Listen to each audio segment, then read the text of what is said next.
Salut mes gourmands, j'espère que vous allez bien. Eh bien écoutez, c'est un peu Noël avant l'heure à la maison. Mes souliers ont été bien remplis avec ce four à pizza de chez Oni, le modèle Carou 12. Regardez cette petite merveille. Je ne vais pas tarir d'éloges, je vous préviens, parce que franchement, j'ai été conquise. C'est un four à pizza avec lequel on peut cuire à bois ou à charbon, mais également avec cet adaptateur à gaz. Je vous montrerai comment le monter, c'est ultra rapide. Pour protéger votre four ou pour l'emmener en vacances, parce que oui, c'est possible, vous avez cette housse de transport. Un indispensable pour réussir de bonnes pizzas, un thermomètre infrarouge parce que c'est la seule indication que vous aurez pour savoir si le four est bien chaud à cœur. Vous avez également la pelle perforée à enfourner ainsi que la pelle ronde pour tourner vos pizzas. Allez, je vous montre tout en détail, je vous explique comment l'installer. Dans le carton, vous allez trouver la cuve à nu. Elle est d'une largeur de 40 cm et d'une profondeur de 65 cm.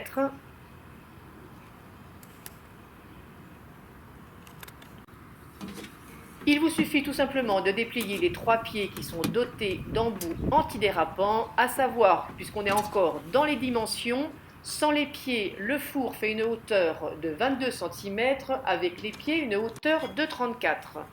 À l'intérieur, vous avez une plaque réfractaire de 34 cm par 34 cm. Il suffit de la faire glisser jusqu'au fond, elle va tomber elle-même dans l'emplacement qui lui est réservé. Pour la combustion, voilà le récipient, le brûleur avec sa grille. Regardez-le bien, c'est la seule fois où vous le verrez aussi brillant. Attention, les grilles doivent toujours être non bouchées pour une meilleure combustion. Vous mettez des morceaux de bois d'une longueur maximum de 15 cm. Vous en mettez, là j'en avais mis un petit peu trop, vous en retirez quelques-uns. J'ai acheté des allumes-gaz naturels. Attention, vous en prenez bien, vous ne vous trompez pas, vous prenez du naturel qui est adapté au barbecue. Vous l'installez par la façade comme vous avez fait avec la plaque réfractaire et vous le poussez jusqu'au fond. Pour fermer votre four, vous avez une porte amovible. Attention, elle est assez lourde. Attention quand vous la manipulez. Donc elle est lourde et épaisse, mais c'est ce qui permet de monter le four en température. À l'arrière du carreau 12, vous avez également une porte amovible qu'on peut d'ailleurs accrocher sur le four à pizza. C'est par cette trappe que vous allez recharger régulièrement votre bois. Dans la cheminée, vous avez un déflecteur que vous allez pouvoir régler pour ajuster le débit d'air et avoir une meilleure répartition de la chaleur dans la cuve. Cette cheminée qui s'adapte tout simplement sur le four par une encoche. On les emboîte, on tourne un peu dans le sens des aiguilles d'une montre et la cheminée est fixée. Dans votre four, vous allez également trouver un petit capuchon qui s'adapte sur la cheminée. Ce petit capuchon ne va naturellement vous servir que pour le rangement ou pour la combustion à gaz. Lorsque vous utilisez du bois ou du charbon, naturellement, vous laissez la cheminée dégagée. Donc, comme on parlait de la cuisson à gaz, je vous montre comment installer le module. Vous retirez la cheminée, vous mettez en place le fameux petit bouchon. Avec la clé à pan qui vous est fournie, vous allez dévisser les deux vis qui sont à l'arrière du four à pizza. Alors attention, vous ne faites pas comme moi je les ai complètement dévissées, ça ne sert à rien. Il faut juste donner 2 ou 3 tours de clé, puisque c'est un système qui se coulisse vers le haut ou vers le bas, il suffit d'emboîter. Donc ça m'a pris un peu plus de temps, allez je vais dire 2 minutes au lieu de 30 secondes à dévisser et à remettre plutôt que juste à les desserrer. Voilà comment est présenté le module à gaz. Il est équipé d'un tuyau et de l'adaptateur qui va aller sur votre bouteille. Il suffit donc de l'emboîter sur la base du four à pizza et de serrer. Franchement, c'est ultra rapide, il n'y a rien de compliqué dans cette histoire. Concernant le gaz, attention, ne vous trompez pas, il faut utiliser du propane, c'est ce qui est conseillé par chez Oni. Vous mettez en place le détendeur, vous ouvrez l'arrivée du gaz et il ne vous reste plus qu'à tourner le bouton dans le sens inverse des aiguilles d'une montre jusqu'à entendre un petit claquement qui va déclencher l'étincelle et l'allumage donc du four à pizza.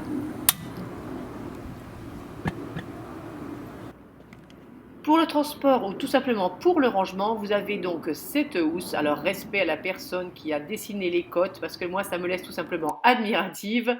Vous le fixez par deux sangles en dessous, vous l'étendez et vous n'avez plus qu'à vous promener avec si vous en avez envie. À savoir qu'en poids total, vous êtes actuellement à 12 kg.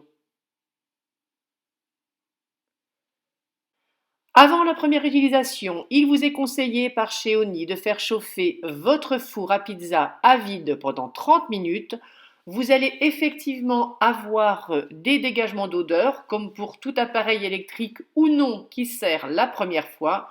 Je vous rassure, je vous confirme, ça sera juste cette fois-ci. Dès la deuxième utilisation, il n'y aura plus aucun dégagement d'odeur.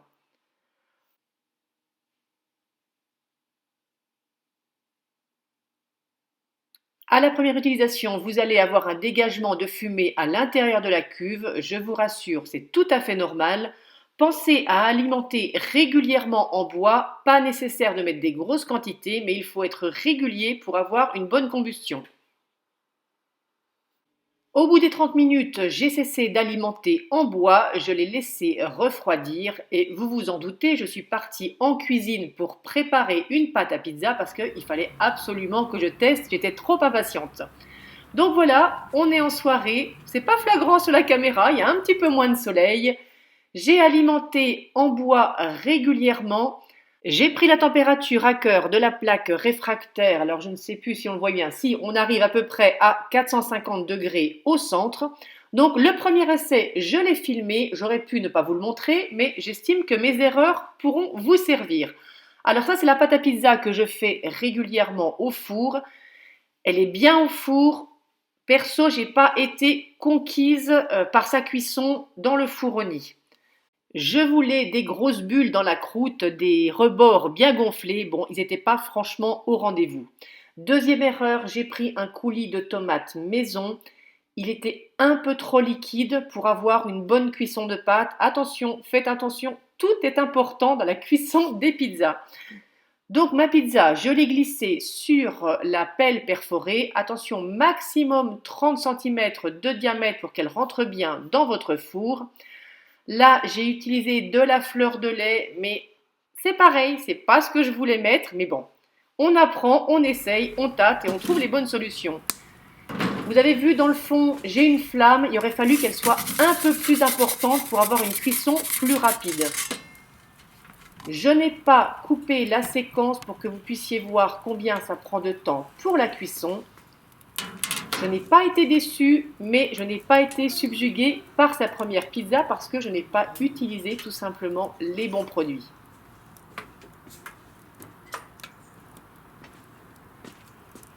Ce que j'ai appris avec les essais suivants, c'est qu'il faut vraiment avoir des flammes plus importantes.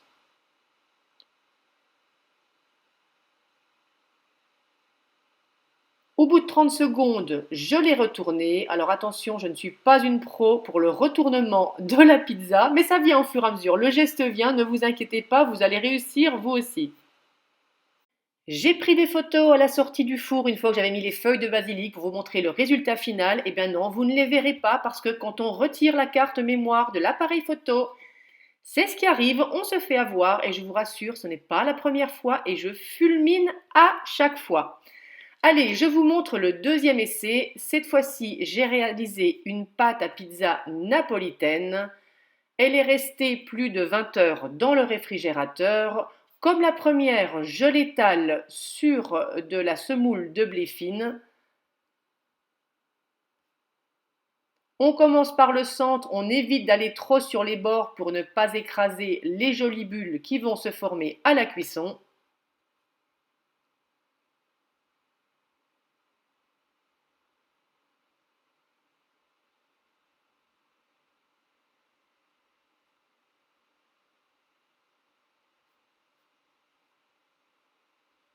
Une fois qu'elle avait les bonnes dimensions, cette fois-ci, j'ai mis du double concentré de tomates que j'ai dilué avec un peu d'eau.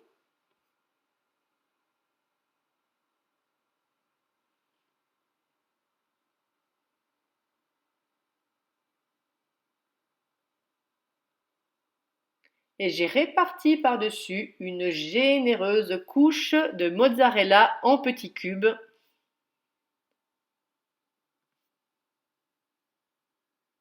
On embarque la pizza sur la pelle perforée et direction la cuisson.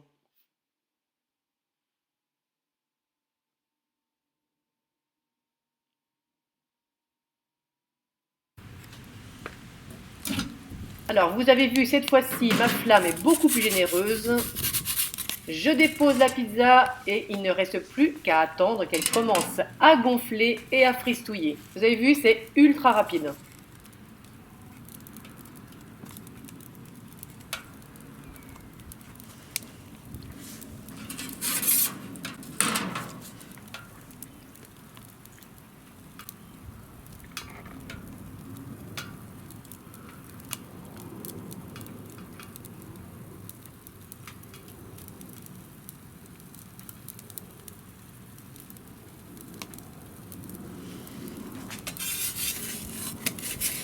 Vous la retournez, vous la laissez cuire encore 30 secondes sur l'autre face. Voilà, là cette fois-ci, j'avais vraiment les bords que je souhaitais obtenir. J'étais heureuse comme tout, vous n'avez même pas idée. Des fois, il ne faut pas grand-chose pour être contente.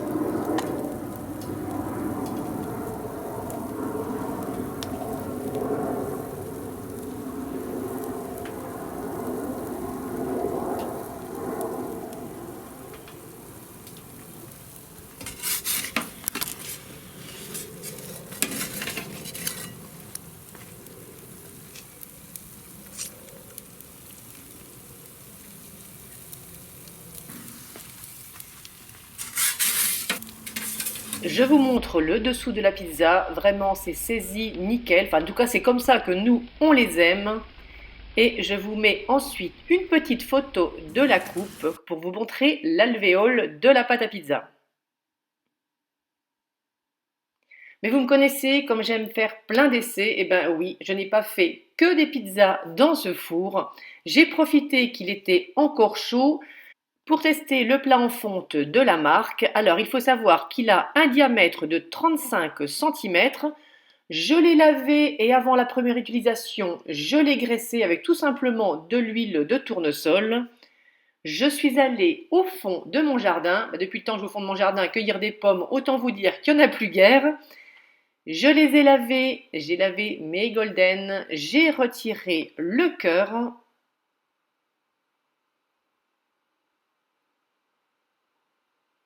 Et là, j'ai réalisé un dessert que je faisais dans la cuisinière à bois de mes parents. Je ne vous raconte pas le retour en arrière dans l'enfance. Une petite noisette de beurre dans chaque pomme, un petit peu de sirop d'agave.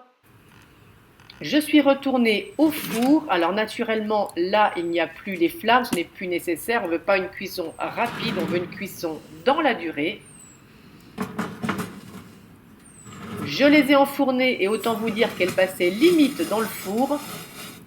La poêle, elle est dotée d'un manche amovible, alors vous faites attention de bien laisser la poignée du côté de la sortie.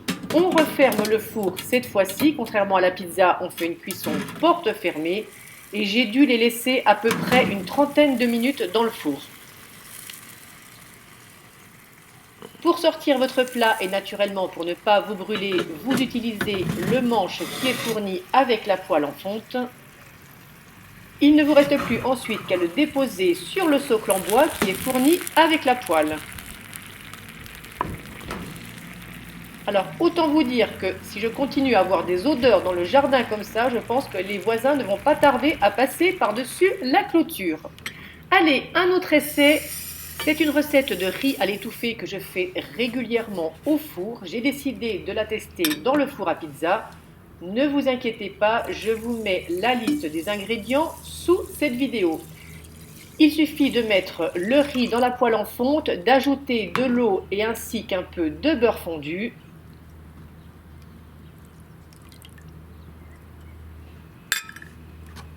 On n'oublie pas naturellement de saler.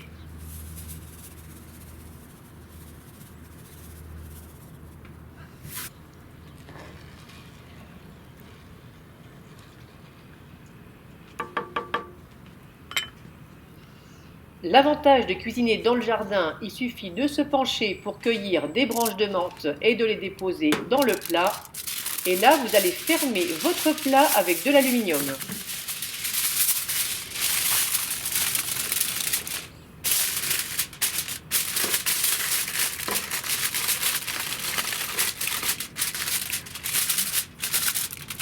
Vous essayez de rendre votre plat le plus hermétique possible, mais attention, vous laissez l'emplacement dégagé pour pouvoir glisser le manche de la poêle.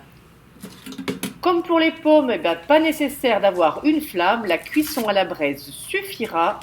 Alors généralement, je le cuis en 25 minutes au four. J'ai respecté le même temps dans le four à pizza.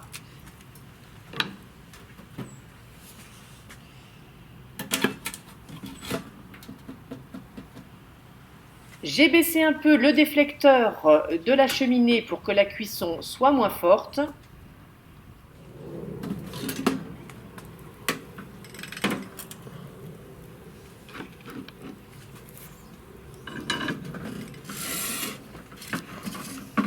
Au bout des 25 minutes, vous retirez votre plat. Et là, tout comme vous, écoutez, ça a été une surprise parce que je ne savais pas ce que j'allais découvrir. Alors clairement, il est cuit nickel. Peut-être un peu trop cuit. Habituellement, il est un peu plus ferme quand je le fais au four. Donc la prochaine fois, parce que je le referai, ça marche super bien, je mettrai une cuisson de 20 minutes au lieu de 25. Il ne reste plus qu'à égrener votre riz. On vient ensuite verser sur le riz une sauce à base d'huile d'olive, de sirop d'agave, d'ail écrasé, d'amandes concassées, de cranberry séché coupé en morceaux. On mélange tout et je vous dis pas, c'est super bon. Bah si d'ailleurs, je vous le dis, c'est vraiment super bon. Quand on a fini de mélanger le riz avec cette petite sauce, vous allez émietter par-dessus de la feta fraîche.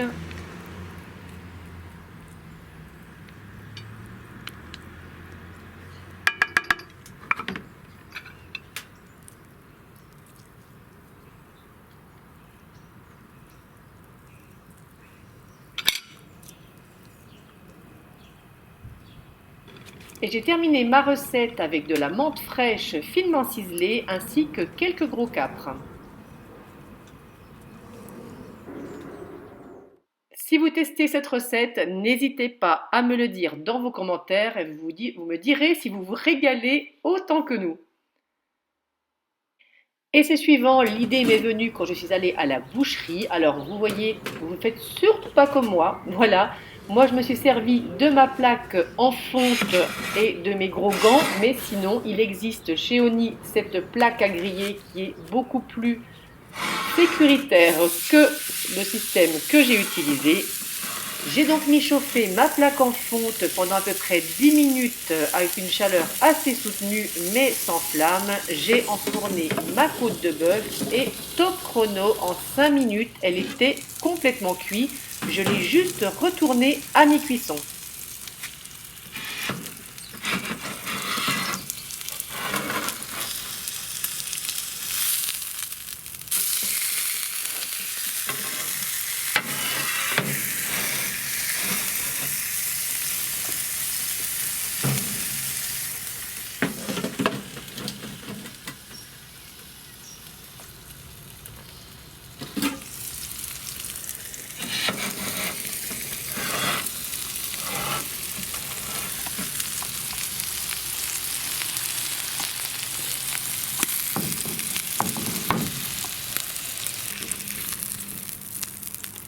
Je vous montre naturellement l'intérieur de la côte de bœuf pour que vous puissiez juger vous-même de la cuisson. Pour ceux qui aiment la viande saignante, naturellement, elle était parfaite. Si vous aimez la viande plus cuite, il faudra adapter votre temps de cuisson. Allez, je n'allais quand même pas vous quitter sans une dernière démo de pizza. Une jolie flamme dans le fond de la cuve, la bonne température, j'ai essayé de vous le montrer, mais c'était, si voilà, 400, quasiment 480 degrés dans le four. Généralement, j'ai constaté que pour avoir une bonne cuisson, il fallait avoir à peu près entre 450 et 500 degrés dans votre four. Comme pour la dernière pizza, c'était une recette de pâte napolitaine, j'ai mis du double concentré de tomates diluées dans un peu d'eau, une généreuse couche de mozzarella et des petites tomates séchées que j'ai rajoutées par-dessus.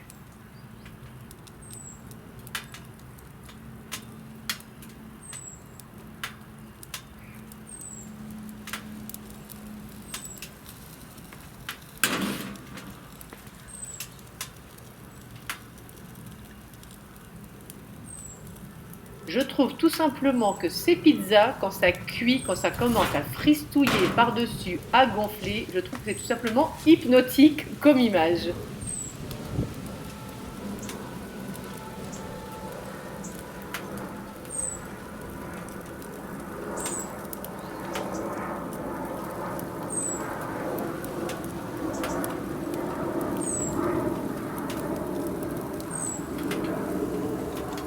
Je vous fais un gros plan pour le plaisir des yeux et de la gourmandise. Vous n'oubliez pas de retourner votre pizza à mi-cuisson. Et voilà ce que vous allez obtenir à la sortie du four. Il ne vous reste plus qu'à l'agrémenter selon votre goût. Pour nous, c'était des tranches de viande de bœuf séchée et des feuilles de basilic frais. Et c'est un pur bonheur. Je ne sais pas comment vous le dire autrement, c'est un pur bonheur. Quelques images pour vous montrer qu'une fois que vous aurez utilisé le four, et ben voilà, il n'est plus aussi blanc qu'avant. Vous avez quelques traces de combustion, quelques traces de suie, mais ça fait son charme et au moins on sait que vous l'avez utilisé. Concernant le nettoyage, un petit coup de brosse, attention, une brosse pas trop dure quand il est froid. Je nettoie la plaque réfractaire de la même façon. Et concernant les cendres, eh bien écoutez, petit système D, un petit coup de sèche-cheveux une fois que j'ai retiré le bac de cendres. Voilà mes loulous, bien écoutez, c'est à peu près tout ce que j'avais à vous dire sur le Carrou 12 de chez Oni. Vous avez compris, je suis plus que conquise par ce produit et je le recommande vraiment.